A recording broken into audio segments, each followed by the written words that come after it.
Good afternoon, ladies and gentlemen. Welcome to the forum of today. I would like to thank you to all the audience for attending the forum today. Our topics is negative impacts of development towards environment and uh, the initiative to prevent all the negative impacts.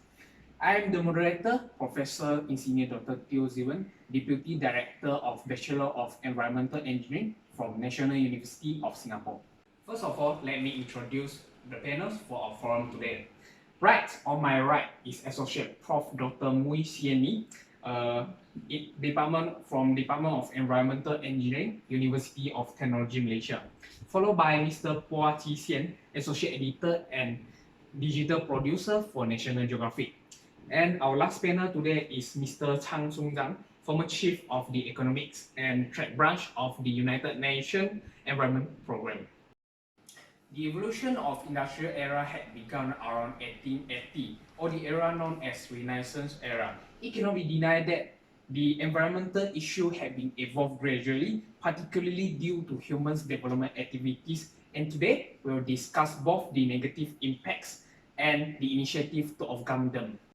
First and foremost, I would like to highlight one of our recent findings related to the environmental issues, which is climate change.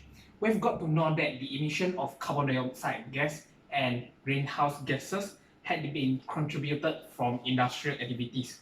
From the previous findings, it had revealed that there has increase in 0.75 degrees Celsius of global mean surface temperature. The rise with the range between 1.2 degrees Celsius to 6.4 degrees Celsius is expected from 2000 to 2100. Apart from climate change, Associate Prof. Dr. Mui shared with us another negative impacts of development towards environment. Okay, so two of the planet's main environmental issue is climate change and environmental pollution. Air pollution, water pollution, solid waste, and so on are environmental pollution that exist. Climate change and air pollution occur both due to the increase of carbon dioxide emissions. Air pollution is a silent killer which not visible as car crash, but it is even more dangerous as it can contaminate our body organs. According to World Health Organization, air pollution had caused 6,251 deaths in Malaysia in 2012. In general, air pollution refers to the release of pollutants into the air, while water pollution refers to the contamination of water bodies. About 4,000 people has been affected by the appearance of symptom conditions such as vomiting due to the illegally dumping of toxic chemical waste in Sungai Kingking in Pasir Gudang. The mushrooming of urban areas, rapid growth in population has increased the rate of solid waste generation, which causes improper solid waste management. The large quantity of municipal solid waste generation, especially in Malaysia, had increased from 16,200 tons per day in 2001 to 19,100 tons per day in 2005, on an average of 0.8 kilo per capita per day. The amount increased yearly and seemed to go in parallel in urban areas in many Asian countries, which are estimated to produce approximately 8 million tons per day.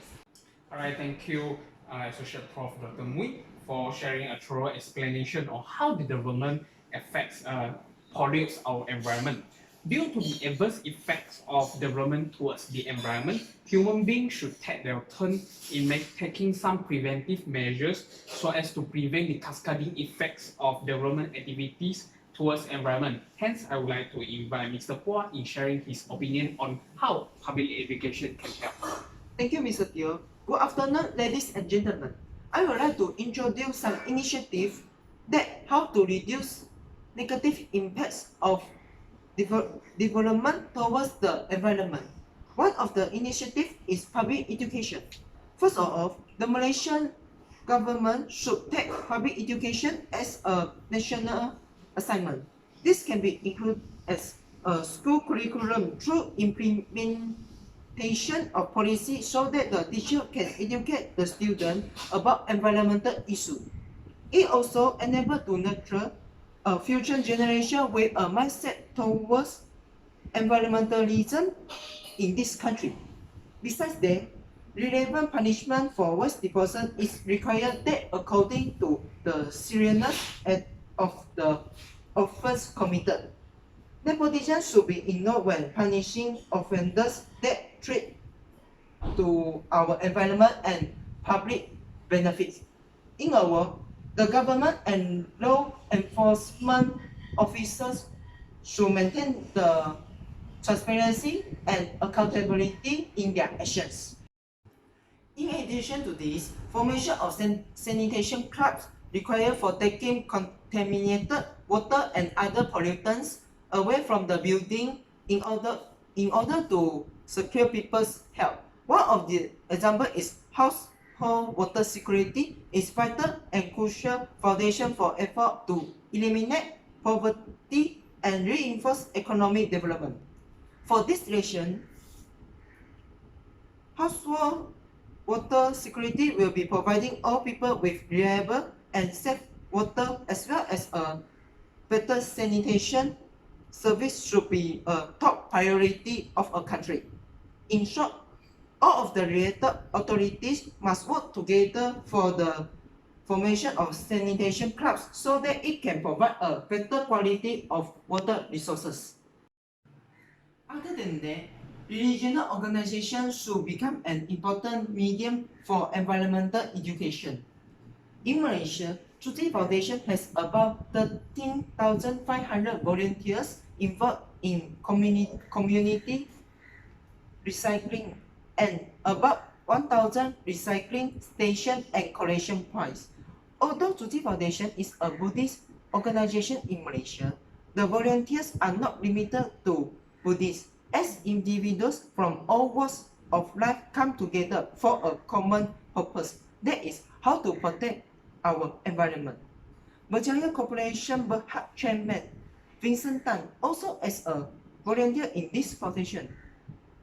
For this reason, it will make an impression on how a Malaysian entrepreneur to be a environmental volunteer even though he is a 67 years old man. Therefore, the roles of regional organizations are very important to raise awareness about environmentalism among the public. This all is my own opinion. Thank you. Thank you, Mr. Poor, on his recent sharing. Last but not least, green technology had also been discovered as one of the initiatives to prevent the negative impacts. Is it, Mr. Chang? Yes, this is due to developing countries possess high demand for process and technology that have climate-friendly methods and or alternative. However, this nation currently face barrier to entry because of trade policy and intellectual property regulation that render procurement of these technologies cost prohibitive.